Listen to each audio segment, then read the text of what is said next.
Afrika yedu ina kuchina zvekutaura asi kunoti handitauri chiitira kuti vanhu vaone nguva yekubatsirwa asi nokutaura manzwimai paya panda kutaura zvino ndakagarira kuyosembwa kuti Tawanda akati ndakunoona bhishopi Chiseko lapa ngati utawanda wati usayobona bhishopi Chiseko tozoona kuti tigadzirise zvinhu kuti tigare nerunyararo ukuthi silungise izinto sihlale nokuthula namisa achiri chitsotsi zvake chaitoita ndopakatenda kutorangana kuenda kubachechi kuti irejeste muzita rake iye Tawanda behlele ukuthi bayothatha ibanja lisuswe egameni ifakwe egameni lakhe yena uTawanda sekurodzera kwaita chairman yekuba ukukazwa bekwenze uchairman khona lana sakani ini panyayo iyi handitazva ichataura zvangu nokuti tatoona kuti vanhu havamatso mina ngabona kuti lava abantu hamasele matso zvino tiri panyaya yezvakazoitika kumba kwemutumwa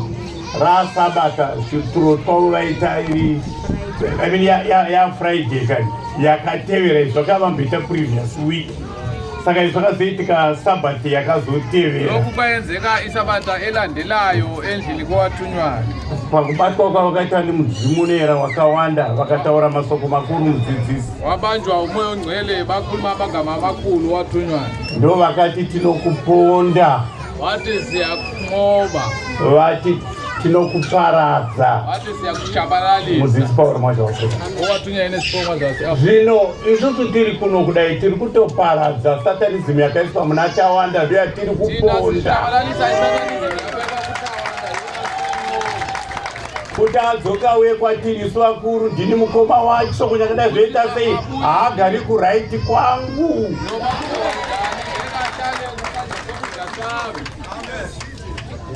akapambwa naSatani kuti ateere vanhu verima achibva kuimba yake imba yaIsraeri kuno ndo kuna Mwari kwatiri achibva pana mutumwa baba vakamubereka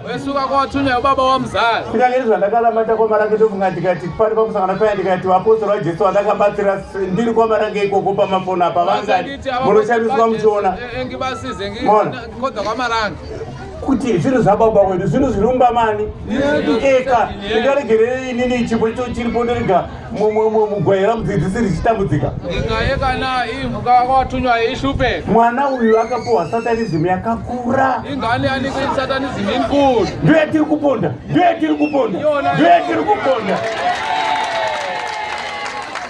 Afrika kudai Jehovha Kabate moto